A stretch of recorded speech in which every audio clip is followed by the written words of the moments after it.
안녕하세요. 오늘 저희와 함께 살펴볼 이야기는요. 사도행전 16장입니다. 빌립보라는 도시에서 일어난 세 가지 아주 놀라운 변화에 대한 기록인데요. 네, 맞습니다. 저희가 오늘 분석할 자료는 이 세 가지 사례, 그러니까 리디아, 또 이름 없는 한 여종, 그리고 로마 간수, 이 세 사람을 아주 깊이 파고든 한 설교 말씀이에요. 네. 각기 다른 배경 또 다른 필요를 가진 이 인물들이 어떻게 보면 같은 복음을 만나서 그 삶이 근본적으로 변화했는지를 탐구하는 내용이죠. 네, 참 흥미로운 게 이 분석은 기독교 신앙이라는 게 얼마나 다양한 방식으로 사람들 삶에 이렇게 스며드는지를 보여주는 그런 사례들을 제시하고 있어요. 그렇죠. 뭐 성공한 사업가부터 시작해서 사회적으로 거의 가장 밑바닥에 있던 여종, 그리고 어떻게 보면 지극히 평범해 보이는 그런 로마 관수까지 네. 이 세 이야기는 신앙을 갖는다는 게 딱 한 가지 모습만은 아니라는 걸 아주 분명하게 보여주는 것 같아요.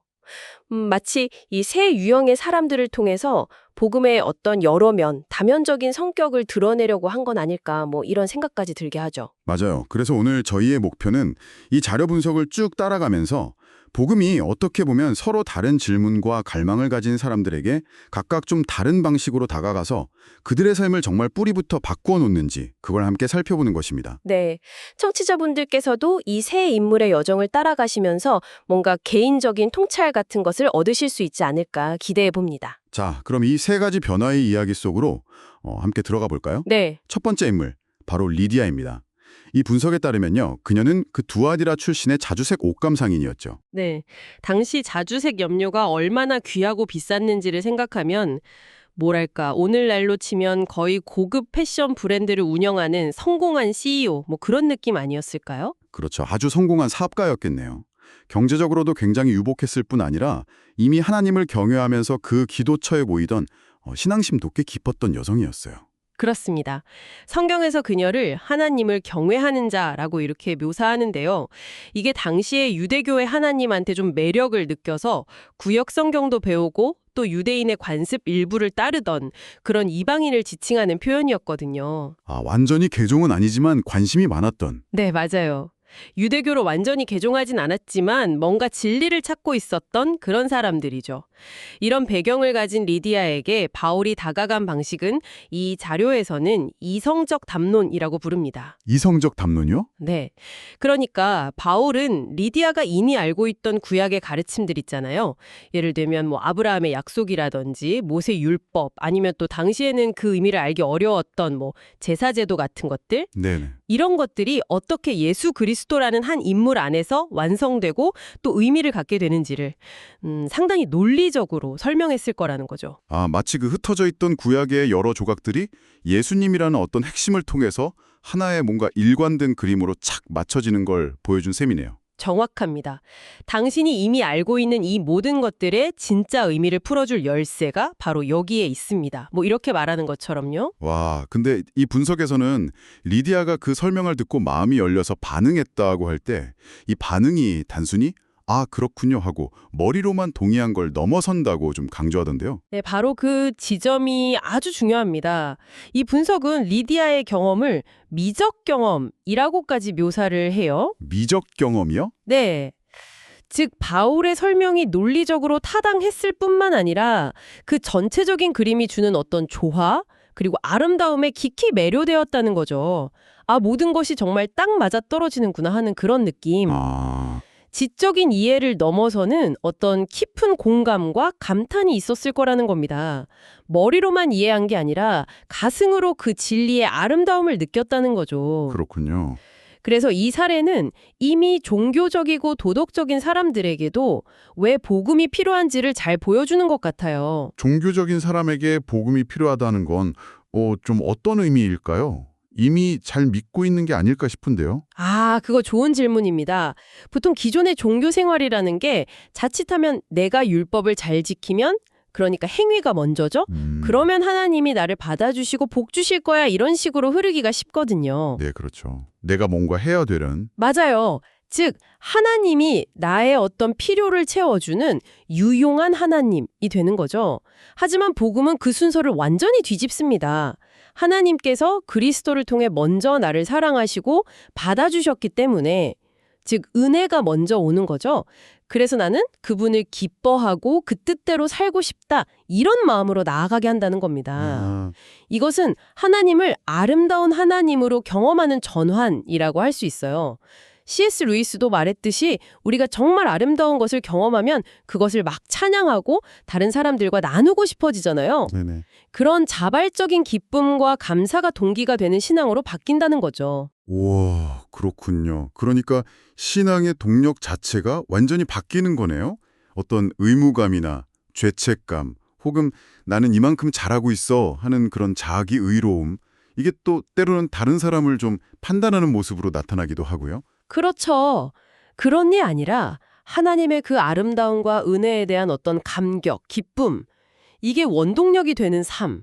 이게 리디아에게 일어난 근본적인 변화였군요. 네, 바로 그겁니다. 그러고 보면 어쩌면 오랫동안 신앙생활을 해온 사람일수록 이 아름다운 하나님을 좀 놓치고 유용한 하나님에 머물러서 자기만의 틀에 갇히기 쉬울 수도 있겠다, 뭐 이런 생각도 드네요. 충분히 그럴 수 있습니다. 자, 그럼 이제 두 번째 인물로 한번 넘어가 보죠. 와, 이분은 리디아와는 정말이지 모든 면에서 아주 극명한 대조를 이룹니다. 이름조차 기록되지 않은 한 여종인데요. 네. 리디아는 부유하고 존경받는 사업가였지만 이 여종은 가난하고 힘없는 노예였을 뿐 아니라 심지어 귀신 들려서 점을 치는 일로 주인들에게 계속 착취당하고 있었죠. 네, 사회 경제적으로는 정말 최하층민이었고 영적으로도 굉장히 깊은 혼란과 고통에 시달리고 있었던 거죠. 맞아요. 리디아는 조용히 진리를 찾고 있었지만 이 여종은 오히려 막 시끄럽게 바울 일행을 따라다니면서 이 사람들은 지극히 높은 하나님의 종으로서 구원의 길을 너희에게 전하는 자라 이렇게 외치고 다녔어요. 어떻게 보면 진리를 좀 인지하고는 있었던 것 같기도 한데 그 진리가 그녀를 자유롭게 하지는 못하는 상태. 아주 깊은 속박 속에서 고통스럽게 외치고 있었던 거죠. 리디아에게는 좀 차분한 설명과 이성적인 접근이 필요했다면 이 여종에게 복음이 다가간 방식은 정말 완전히 달랐습니다. 이 분석 자료에서는 이걸 능력의 대결, 파워 엔카운터라고 부르더라고요. 다가 마침내 딱 돌아서서 예수 그리스도의 이름으로 귀신을 꾸짖어서 내쫓았습니다. 그랬더니 즉각적인 해방이 일어났어요. 이건 뭐 논증이 아니라 실제적인 능력의 경험이었던 거죠. 여기서 근데 우리가 놓치지 말아야 할 중요한 점이 하나 있는데요.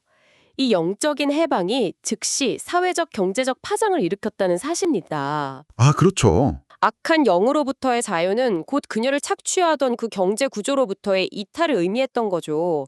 더 이상 점을 쳐서 돈을 벌어다 주지 못하게 되니까 주인들이 막 분노해서 바울과 실라를 고발하고 폭행해서 결국 감옥에 가두게 만들잖아요. 네. 이건 복음이라는 게 단순히 개인의 어떤 마음 상태 변화에만 머무는 게 아니라 때로는 불이한 사회 구조와 직접적으로 충돌하면서 그 구조에 도전한다는 것을 아주 명확하게 보여주는 사례입니다. 와, 그러니까 개인적인 구원과 사회적인 정의가 이렇게 연결되어 있다는 말씀이시네요. 듣고 보니 이 분석에서 인용했던 그 밤린턴 목사 이야기 생각나네요. 아, 네네. 그 에바 이야기요. 네, 그 빈민가 소녀 에바가 예수를 믿고 변화했지만 결국에는 지역갱단이랑 뭐 부패한 경찰까지 연루된 그 구조적인 악 때문에 성매매로 다시 내몰렸던 이야기. 개인의 신앙 결단만으로는 넘을 수 없는 어떤 벽이 있었던 거죠. 맞습니다. 린턴 목사는 그 경험을 통해서 개인의 회심을 돕는 것만큼이나 때로는 그 개인을 억압하는 불이한 시스템 자체에 맞서는 것 또한 복음 사역의 아주 중요한 부분이라는 걸 깨달았다고 하죠.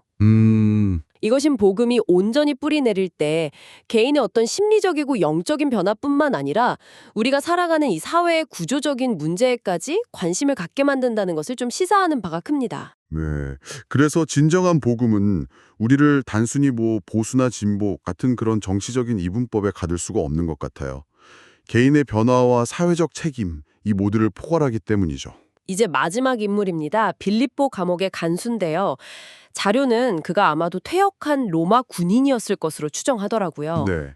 리디아처럼 특별히 성공하거나 종교적이지도 않고 또 여종처럼 그렇게 비참하거나 영적으로 시달리지도 않는 어쩌면 가장 평범하고 세속적인 보통 사람을 대표하는 인물 같아요. 네, 그의 삶은 이 분석의 표현을 빌리자면 대단한 성공작도 그렇다고 비참한 실패작도 아닌 그냥 그저 그런 일상이었을 가능성이 높아 보입니다.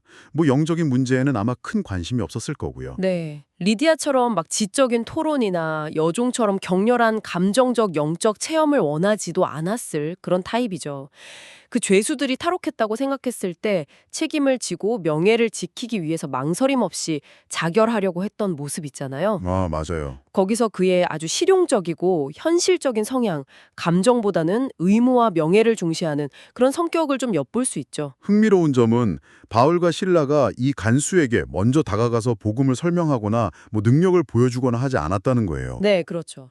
오히려 간수가 먼저 막 그들 앞에 달려와서 엎드리면서 내가 어떻게 하여야 구원을 얻으리이까 이렇게 아주 절박하게 묻죠.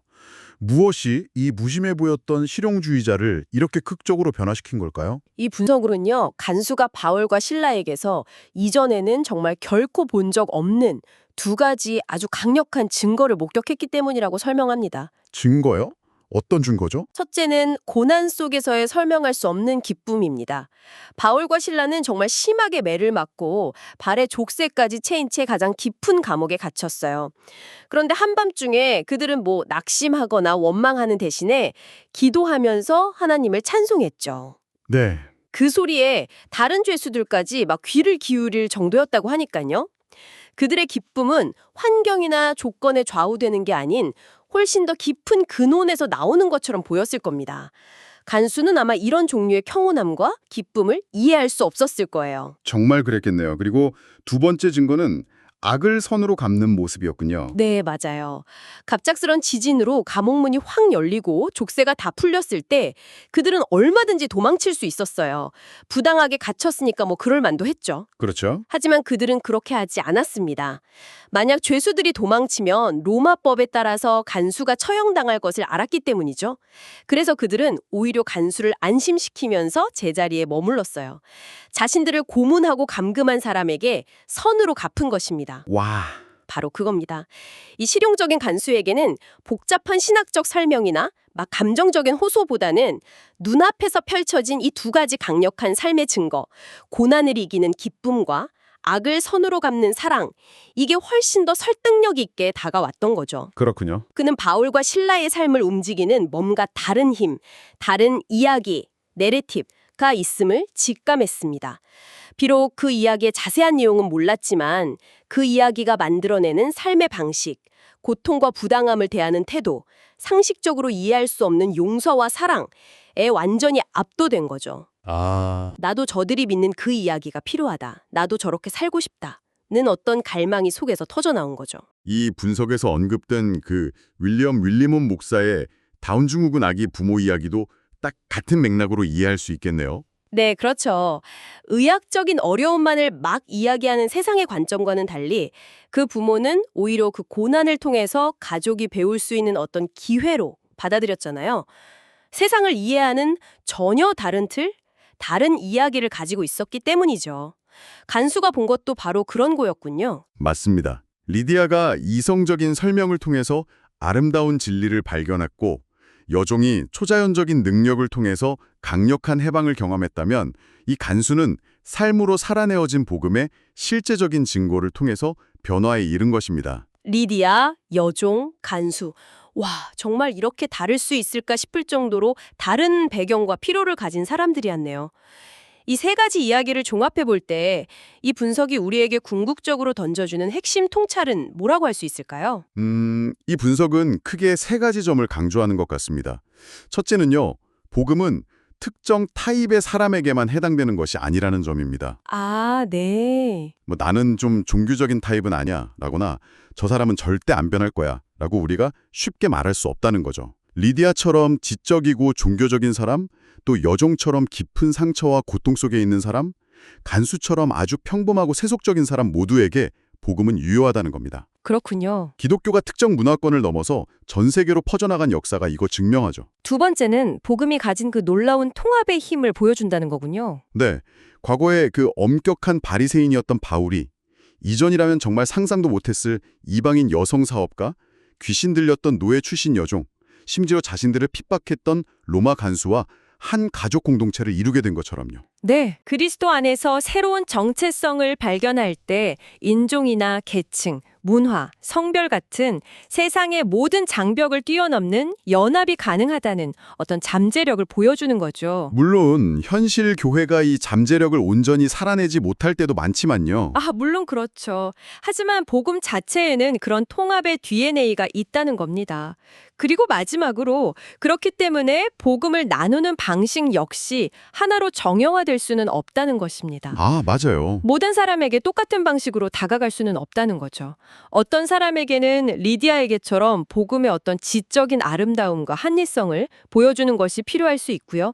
또 어떤 이에게는 여종에게처럼 복음의 실제적인 능력과 해방을 경험하게 하는 것이 중요할 수 있고, 또 어떤 이에게는 간수에게처럼 삶으로 보여주는 어떤 진실함과 사랑의 증거가 가장 강력한 메시지가 될 수 있다는 겁니다. 그러네요. 결국 이 세 이야기는 복음이라는 게 얼마나 다면적인지를 보여주는 것 같아요. 리디아에게는 충분히 아름답고 지적인 진리였고, 여종에게는 충분히 강력하고 해방적인 능력이었으며, 간수에게는 충분히 실제적이고 삶을 변화시키는 증거였던 셈이군요. 네, 맞습니다.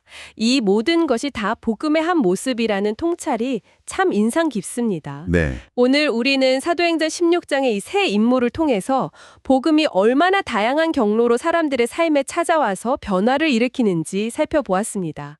이성적인 탐구를 통한 깨달음, 또 실존적인 고통 속에서의 능력 체험, 그리고 삶으로 보여주는 어떤 감동적인 증거. 이처럼 변화에 이르는 길이 꼭 하나만은 아니라는 사실을 기억하는 것은 어떨까요? 네, 오늘 나눈 이야기들이 청취자분께 자신이나 혹은 주변 사람들의 변화와 성장의 과정을 바라볼 때 좀 더 넓고 깊은 시각을 갖는 데 도움이 되었기를 바랍니다. 청취자분께서는 이 세 가지 다른 변화의 길 중에서 특별히 어떤 점이 마음에 와 닿으셨나요? 어쩌면 우리의 배움과 변화의 여정 혹은 다른 사람의 변화를 이해하는 방식에 이 세 가지 모습이 어떻게 연결될 수 있을지 잠시 생각해 보는 것도 좋겠습니다. 다음 시간에 또 다른 흥미로운 탐구로 찾아뵙겠습니다.